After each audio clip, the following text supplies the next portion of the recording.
Hi friend, welcome to game of winning. Cody Rhodes versus Randy Orton WrestleMania 42 में undisputed championship के लिए इनके बीच match दिखने वाला है। इस स्टोरी लाइन में जोकर यानी कि पैट मैकेफी और जेली रोल यानी कि कद्दू रोल भी शामिल हैं। अब एक्चुअल में इस मैच का क्या होने वाला है, बिल्डअप वगैरह कैसा दिखने वाला है, कौन चैंपियन बनेगा, कौन चैंपियन नहीं बन पाएगा, वहीं कौन विक्टिम होके भी विक्टिम नहीं दिख पा रहा है, सबके बारे में बात करने वाले हैं इसकी वीडियो में, जो कि काफी कमाल की और इंटरेस्टिंग होने वाली है। तो शुरू से लेकर लास्ट तक जरूर देखिएगा। जैसा कि रैंडी ऑर्टन ने एलिमिनेशन चैम्बर जीता और कॉडी रूड्स ने ड्रू मैकिंटायर को हराया और Cardi Rhodes versus Randy Orton के बीच मैच ऑफिशियल हो गया रेसलमेनिया 42 के लिए, वो भी अनडिस्प्यूटेड चैंपियनशिप के लिए। अब इस फ्यूड को डब्ल्यूडब्ल्यूई ने हिस्टोरिक बताया, 20 साल पुरानी फ्यूड बताया। फैंस एक्साइटेड थे कि वाओ जबरदस्त फ्यूड दिखेगी।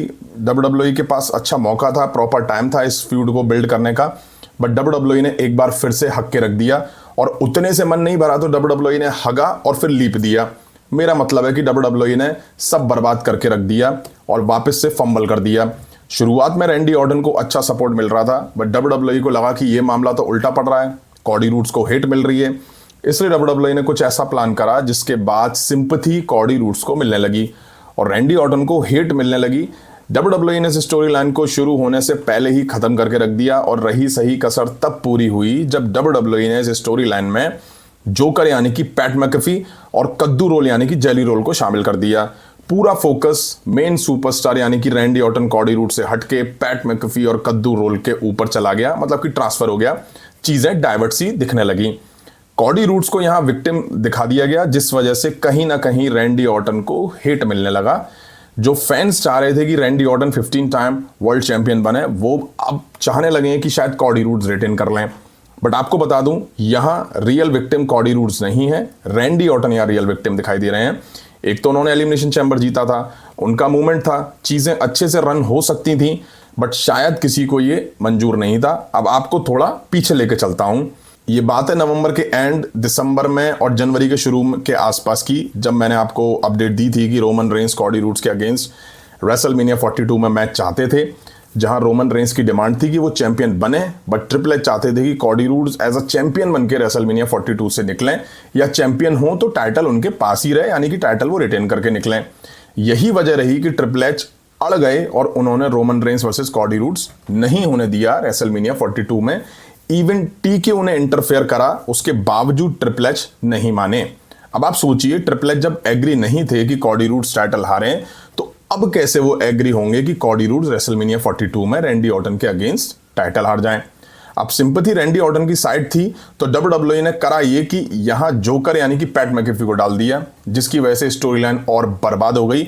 सारी चीजें कॉडी रूड्स की साइड शिफ्ट हो गई और पैट मैकेफी की वजह से रैंडी ऑर्टन को हिट मिलने लग गया, कॉडी रूड्स को पूरी सिंपैथी मिलने लगी। ऐसा करके डब्ल्यूडब्ल्यूई ने उन फैंस का माइंड भी पलट दिया जो चाहते थे कि रैंडी ऑर्टन चैंपियन बने, बट पैट मैकेफी की वजह से वो अब ऐसा नहीं चाहते हैं। तो क्या इसका मतलब कॉडी रूड्स रेसलमेनिया 42 में टाइटल रिटेन कर सकते हैं? हाँ, बिल्कुल कर सकते हैं। अभी तक के सिनेरियो को देख के तो मुझे ऐसा ही लग रहा है। वहीं इस मैच के बिल्डअप में कॉडी रूड्स टीकेओ पे और पैट मैकेफी कॉडी रूड्स को टारगेट करते हुए दिखाई दे रहे हैं। जैसे पैट मैकेफी ने कहा कि तुम एक बेकार चैंपियन हो, वहीं पैट मैकेफी जोकर ने यह भी कहा कि अगर Randy Orton 15 time world champion नहीं बनता तो तुम मुझे यहां नहीं देखोगे। अब देखिए, पास्ट में हम काफी चीजें ऐसी देख चुके हैं जिसमें सुपरस्टार बोलते हैं कि अगर मैं मैच हार गया तो मैं डब्ल्यूडब्ल्यूई छोड़ दूंगा, अगर मैं मैच हार गया तो मैं स्मैकडाउन छोड़ जाऊंगा, अगर मैं मैच हार गया तो मैं ये कर दूंगा, मैं वो कर दूंगा। हालांकि कुछ दिन वो सुपरस्टार दिखाई नहीं देता, उसके बाद वो फिर कंटिन्यू दिखाई देने लग जाता है। अब पैट मैकेफी को जिस तरह से हेट मिल रही है इंटरनेट पे, उसके बाद हो सकता है कि रैंडी ऑर्टन यहां से टाइटल हार जाए और पैट मैकेफी कुछ टाइम के लिए हमें ना देखने को मिले। अब इससे तो ऐसे ही लग रहा है कि शायद रैंडी ऑर्टन चैंपियन बन जाए अगर पैट मैकेफी को देखना है, बट डब्ल्यूडब्ल्यूई वो करना चाहती है जो फैंस की सोच के उल्टा हो। ये सुन के फैंस सोचेंगे कि रैंडी ऑर्टन चैंपियन बन जाएंगे, बट डब्ल्यूडब्ल्यूई यहां कॉडी रूड्स से रिटेन करवा सकती है। अगर कॉडी रूड्स यहां टाइटल हारते हैं तो फिर ट्रिपल एच जिस बात पे अड़े हुए थे कि कॉडी रूड्स को वो चैंपियन बना के रेसलमेनिया 42 से निकालेंगे, वो तो बेकार हो जाएगी। और अगर ऐसा है तो फिर Roman Reigns versus Cardi roads at least इनसे तो बेहतर ही ऑप्शन रहता। अब बात कर लेते हैं मैचेस में क्या क्या पॉसिबिलिटीज हैं।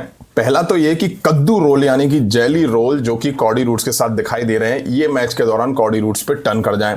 हालांकि इसकी उम्मीद मुझे कम लग रही है, जिस वजह से रैंडी ऑर्टन को चैंपियन बनाने में आसानी होती हुई दिखाई दे सकती है।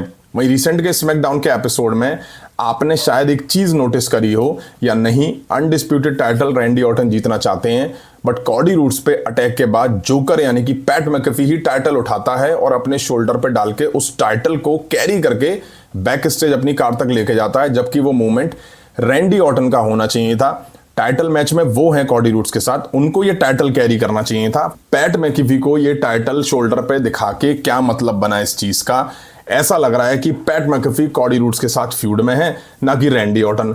तो कहीं ऐसा तो नहीं पैट मैकेफी एंड टाइम में मैच के दौरान रैंडी ऑर्टन पे ही टर्न कर जाए या उनकी हार का कारण बन जाए, जिस वजह से रैंडी ऑर्टन का एक बार फिर से कट जाएगा। ट्रिपल एच जो चाहते हैं कि कॉडी रूड्स रिटेन करें, वैसा ही होता हुआ हमें दिख जाएगा और ट्रिपल एच ऐसा करवा भी पाएंगे।